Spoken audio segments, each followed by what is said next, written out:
Hey guys, welcome to my channel. Today's video is going to be products that did not work for me. I don't do these videos often because I never want to step on people's toes, because I know that if a product's like a holy grail to me or I'm just obsessed with it and I see someone knock it, I'm like, hold on now. I know the feeling. So I just want to say in this video, as my disclaimer, not necessarily knocking these products, they just didn't work out for me, and just understand that doesn't mean that they're not going to work out for you. I'm just going to explain why they didn't work for me personally. I love you guys. So that is out of the way. I feel like we can jump into this video and get started and talk about some makeup. So let's go. Is that pumpkin spice cheesecake burning behind me? Why, yes it is. And yes, it smells heavenly. First is this St. Tropez Perfect Leg Spray. This stuff is a little bit pricey. I picked it up on vacation because I forgot my self-tanner and I thought I would just grab a little spritzer self-tanner. However, it is extremely splotchy, and whenever I rubbed it in my legs, it was so light that you couldn't even tell that I used tanner. And then the places that I sprayed or like spritzed across, it didn't work for me. It was still splotchy. I couldn't get it to even out, and not only that, like there wasn't much of a tan. So I like their gel and their foam, but the spray is not for me. Next product is the Maybelline Clean Express Makeup Remover Gel. Hold the phone, because I know a lot of people love this, but it's not actually a bad product. I just want to say that the gel does not work half as well as the actual liquid. The liquid's way oilier and it's a little bit more messy, but it gets the makeup off so much faster and works so much better than the gel. So I don't recommend the gel. I used to love this stuff until I tried out the Maybelline liquid one and I was like, ah! Next, I'll mention to you guys a hairspray that didn't work for me. So with my curls, I have to use particular hairsprays because some just like crunch them, just like.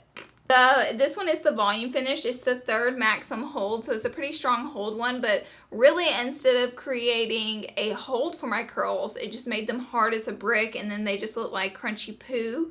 So I definitely wouldn't repurchase this. I like Aussie shampoo and stuff, but this was not a friend of mine. I want to talk about one product on Tyler's behalf. This is the Hanz de Funko, I don't know, Quicksand. This is a hair gel, or like a texturizing stuff.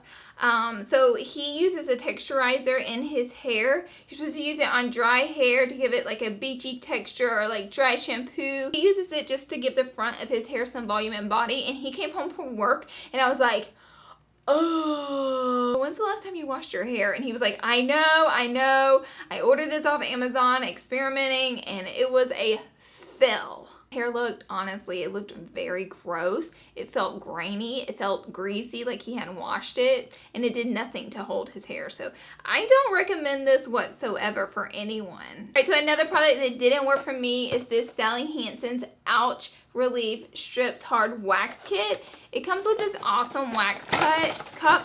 I had an accident in the microwave with it because I'm ADD and I never pay attention, and it was just like boiling over. Not why I don't like it. The product is ouchless, so it's like it doesn't peel off, like it feels gooey. It never fully dries is what I experienced. I used their other one that's like a yellow wax, and it works so good, but I pulled this off. It didn't take out any of my eyebrows because it was too soft. I waited forever for it to dry. It just wouldn't dry. I guess that's the part in the ouchless where it's not supposed to be so harsh on your skin, but I mean, it didn't pull out my hairs and it left a mess on my face. Not cool. Very disappointing to me because I was excited to get the hairs pulled out pain-free from wax, but as I suspected, it didn't pull out the hairs. Right along into some makeup products. The first is the It by Under Eyes. I hear this product being raved about all the time, and that's okay, because you know what? It is an amazing concealer, and it will conceal your bags for days. It will flash back on you with a camera like nobody's business. So I will never wear this product out. And typically if I do a makeup look, I take a picture with a flash for the thumbnail or for Instagram, and it just flashes back and leaves your under eyes looking ghost white and scary. And that is why this product didn't work for me. It does its job in the Bye Bye Under Eye as far as getting the dark away. Next is two lip glosses, or really the Milani. This is their Brilliant Shine lip gloss. It's just a preference thing. It just didn't work for me because it had too much like glitter in it. It was just like Disco ball lips, not for me. That's why I didn't like these. Again, that's total preference. They felt grainy and weird on my lips, and it was just like so much thick glitter. I was just like, not gonna wear these again. So no. This is the Rimmel Scandaleyes eyeliner. I find the wand's a little awkward shape, which is a little bit hard to control to get your liner down, and two, it dries shiny. That's preference. I like my eyeliners to be black and matte. This one was all shiny and it looked like it was wet all the time, and I was just like, oh no, goodbye. Next is a MAC Fluid Line, which, let me just start off saying their black fluid lines are one of the greatest creation in gel liner ever.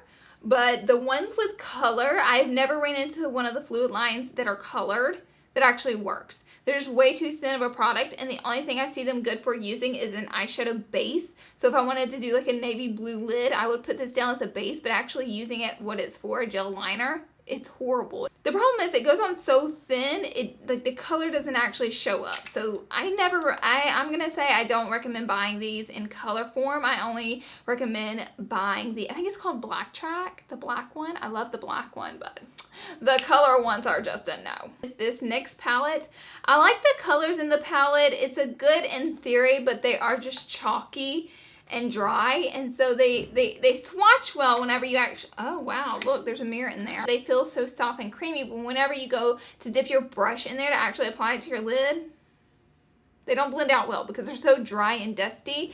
So I don't recommend spending your money on this one. However, there's a load of amazing NYX palettes out there that work so much better than this. This one was just a no for me from NYX, and I love NYX eyeshadows, especially their single eyeshadows. They have amazing quality, but this one, no. One more product from NYX I want to talk to you guys about is their liners. So just their plain pencil liners. They're not creamy whatsoever. They don't come off. You have to like dig it onto your skin to get it to come off. It darn sure wouldn't work in the waterline. Like nothing would come off. But even swatching it on your hand, pressing down that hard, it's still patchy, and it just is gooey and dry feeling rather than like that creamy chic feel that you typically feel with swatching a liner. So these were disappointing. Didn't work out how I wanted it to, so I wouldn't recommend. Next, I want to talk about the Revlon Bold Lacquer Mascara. I didn't hear too much about this in the beauty world, but I just want to say on my part, it did nothing for my lashes. Honestly, it didn't work for me. It's supposed to be a lengthening mascara, and I just didn't notice that at all. I wouldn't repurchase it. Last product I want to talk about is the Bare Minerals Bare Skin Foundation. My skin just felt so extra greasy whenever I used this. I do have a greasy forehead area. The rest of my face is pretty much dry, so I guess you could say I have combination skin.